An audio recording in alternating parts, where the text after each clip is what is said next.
to read you the opening pages of my new novel, Beneath the Pleasure Zones, The Rupture. Chapter 1. Lucas, the Post-Klepothic Ale. Special effects of the rupture. The post-Klepothic aeon. As time passed, the phrase seemed increasingly cryptic every time Lucas wrote it.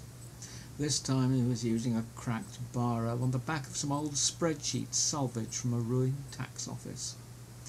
He hoped that this latest attempt at a memoir would finally create an explanation, an exegesis that made sense of the Klepothic intrusion, the iosotic leakage, or, as the authorities now termed it, desperate to sanitize its terrors, the rupture. Over a decade now since that brief aperture in the consensus of what then passed for reality, the daily timeline. A sudden, blinding fissure in the sky. An eruption of darkness across the cities. A crack in the shell of Mulkuth, our root world, according to the wandering street prophets that admitted the dark side of the Iosotic zones. The dark energies of the Qliphoth broke in and out. Everyone had a pet creed, a broken pot of theory that didn't quite hold up. No one can develop a workable practice to cope fully with the afterbirths of the rupture, wrote Lucas cautiously, and paused yet again. For this was personal history. His dead parents, Nick and Pauline, became vessels, and he had been an agent, blundering into forbidden zones who had let something fly in, as the law of the rupture had it. And that was all he could tell himself. Meanwhile, rain drummed on the roof of his shelter, a ramshackle extension to an old Carbon Age observation post dug out of the wooded hillside in those far-off years when our defence mechanisms were launch keys in plutonic silos. Now everyone was into psychic self-defence. He sensed a remote inner-ear distant babble, perhaps from the squabbling sages of nearby Lanebridge, and the moment of self-recollection was gone. He pushed the precious paper to one side of the table. So much for his Neuro-Saxon Chronicle. His left temple ached.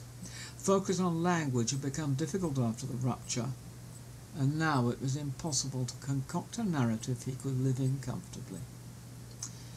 Comforts in general were in short supply, especially here in the borderlands, where the followers of the law had congregated to live close to the earth. He was lucky to have found this obscure squat outside Lanebridge. He surveyed his improvised living space, his bunk, his books leaning on the rusty shelves that would have housed a shortwave radio console or a Geiger counter. His late mother's imported German Mao alarm clock told him it was approximately 8:30. Simple tinplate mechanisms usually worked.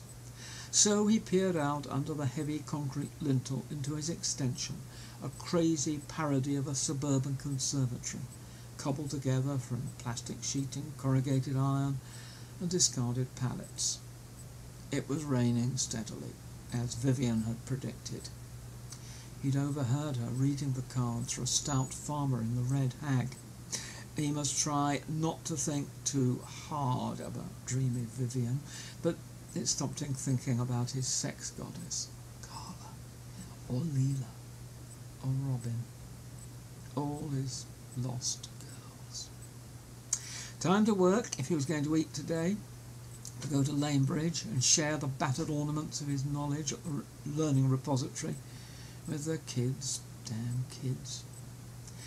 He still couldn't believe he'd fallen into his late mother's vocation as an educator, albeit in mode she never anticipated in her age of ideology Marxist-Leninist. But in the chaos of the immediate post-rupture period, it was the best chance of keeping his head down. Someone had to deal with the thousands of young persons traumatized by their newfound powers and the bombardments of a parapsychic society. Flashback. The ghost of himself, barely out of his teens, helping his mother instill some simple left-brain skills into the moaning semi-children huddled in the shell of Westway Community School. The least he could do. All he could do.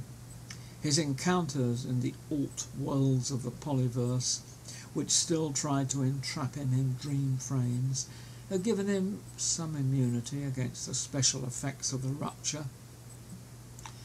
He had survived, if only to talk it through. Problem was that he was still talking it through, or its voices were talking through him, years later here in the borderlands, with nowhere to go but round and round, except for his solitary shift on the community radio station Lanebridge 9:30 AM, which would inevitably close soon. It looked as if their community didn't want his communications. He pulled the plastic sheeting off his trike and checked the battery. It might just last another season. Perhaps he could charge it up covertly at the studio after his teaching session. The motor whined fitfully. With his bag of books over his shoulder and his greatcoat flapping in the drizzle, he bumped down the grass-fissured track towards the Lanebridge Road. The route curved down through a copse past an abandoned pub. Its picnic tables had been chopped up for firewood, and cross-sloping pasture lands where huddles of sheep ruminated.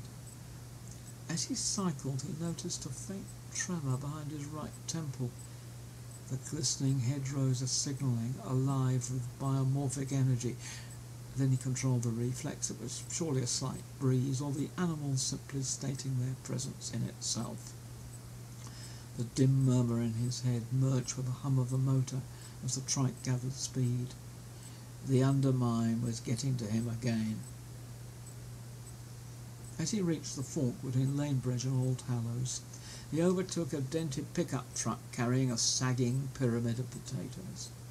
The driver was mouthing something, probably some mantra intended to keep him focused on the road, but his fuel trailer full of methane was swinging everywhere, so Lucas gave him a wide berth. As the truck receded in his near-view mirror, he caught the mushy whisper of the undermined in his inner ear. All over the village, bruising his fat potatoes, black and bloody all over.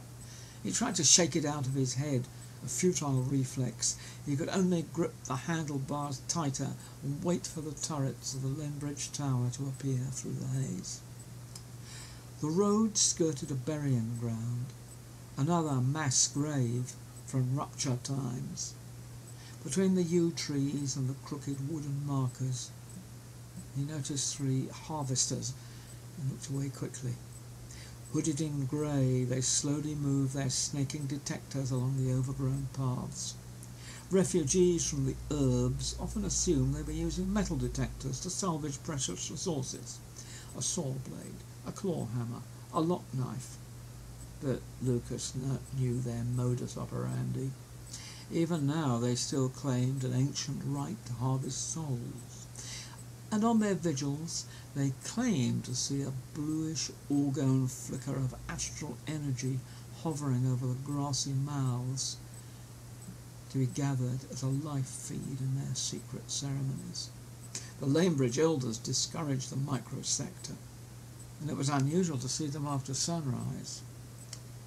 Another sign that the precious social order was collapsing.